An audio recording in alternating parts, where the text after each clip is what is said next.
I've seen all the folks at flame, waving on escalators, mirror lane, parading down his gilded guides, revealing more like a parody. They washed out. This is the second album under the name Anthony Worden and the Illiterati. Anthony, what made you decide to go from this? Like, when did this stop being a solo project and become a band? Well, it's one is the loneliest number, and it's the thing I've loved so much, the most about making music, is doing it with other people and seeing what other people can bring to the project.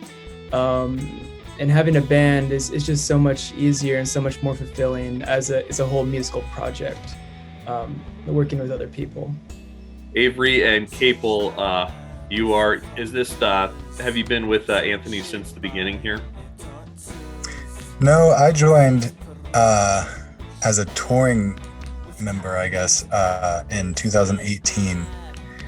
He had just released or was about to release his second record and asked me to come out for 2 weeks and play bass just to tour that record. And then chemistry was right. And when we got back, we started working on Voila, which was the third record. I ended up joining. I was living in Minnesota at the time. I met Anthony through a mutual friend, Serena Lindsay, and so he shot me an email asking if I wanted to play keys on a few songs on Voila, and a few turned into the whole record. And then when that record was cut, he asked if I would like to join full time, and I've been in the band ever since. I was around 2019, I want to say. Late 2018, early 2018. When did you start writing this record? Probably last summer. Avery and I, during lockdown, got together and recorded a couple of cover songs. Right Down the Line by Jerry Rafferty and Till I Die by the Beach Boys. And we had Capel mix them. And it was kind of just like a new way of doing things for me and working with some new song methods and hanging out with Avery and learning more about chords and learning more about putting songs together in a different way. And then it kind of just went from there. And it was really, the writing was really intermittent because of all the stuff going down.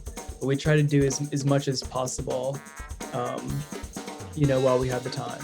I have seen your band perform live, and not only are you great songwriters, great live performers. What's it been like to be able to perform again?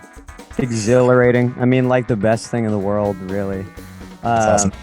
Yeah. It's awesome. I mean, I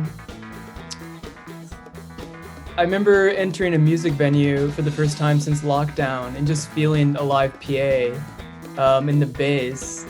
And it just felt so good. I forgot all about it. But it's just been so good getting back, meeting random people, and just having those experiences that makes life kind of worth living for musicians and fans of music. Yeah, and like seeing a bunch of bands that also stayed in during the pandemic and been working on really cool projects and stuff and getting out to share stages and, crash on couches and stuff like that. It's good. When we went into Gabe's in Iowa City for the first time, I was joking about how much I missed, my feet sticking to the floor and the smell of stale beer and stuff.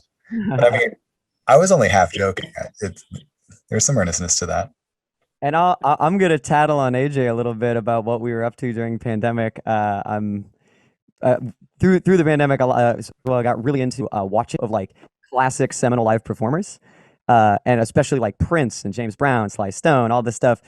That's really informed how we've re-entered the stage, because what was once kind of like a pretty good high energy and indie rock show, we've kind of been willing to take more, and AJ has led us in taking more liberties and just like being like leaning into the part of being entertainers, like not just writing good songs, not just performing well, but also like bringing people joy, bringing people making people dance, making people move, which is something that's a little bit of a guiding light for us right now live.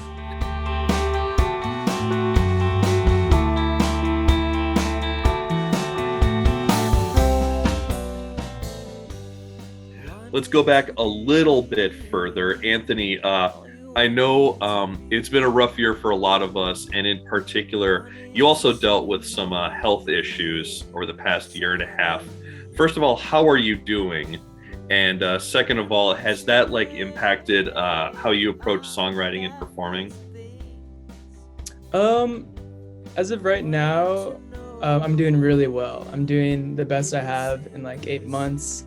Like I found like the right medication that works for me and my illness.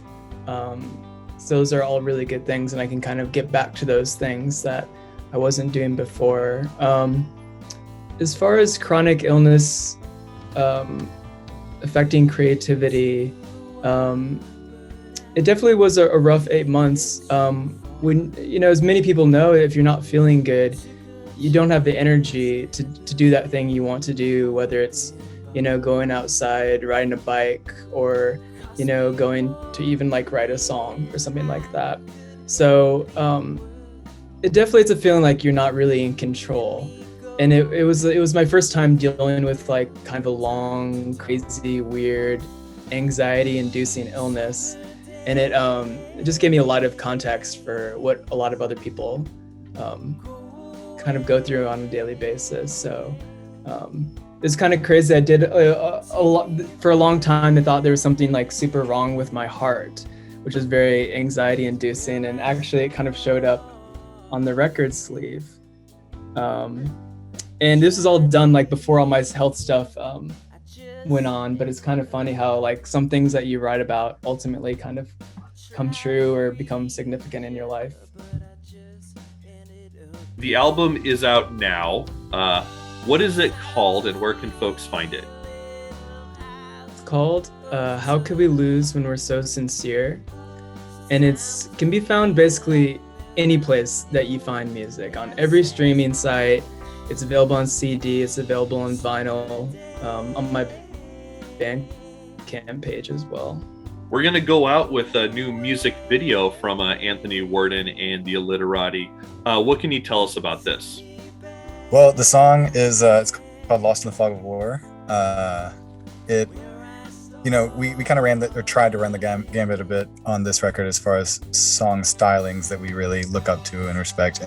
And this, I guess, would be, you know, 80s stage pop, definitely harkening back to like Lynn Drums specifically, and Prince again.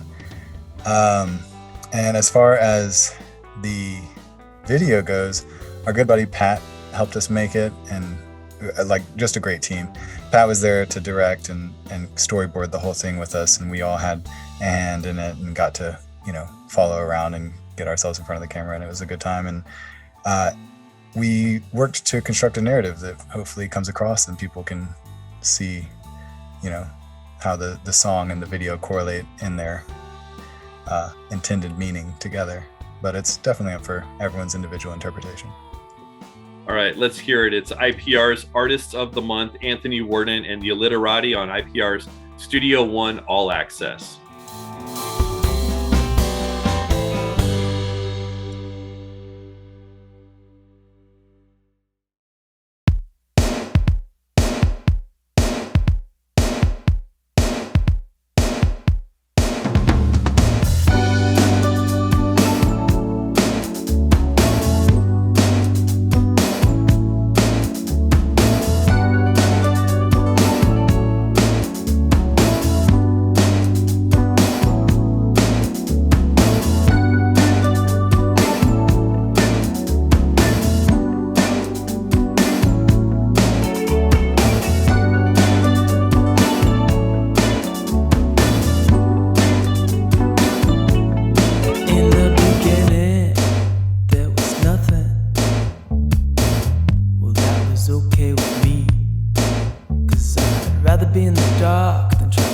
Play some parts, but it's mixed up game.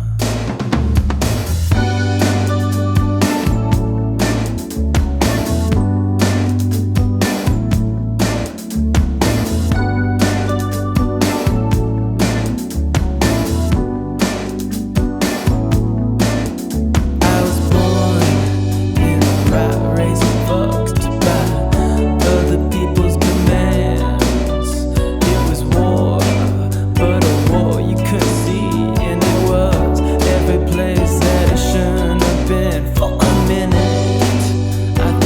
just like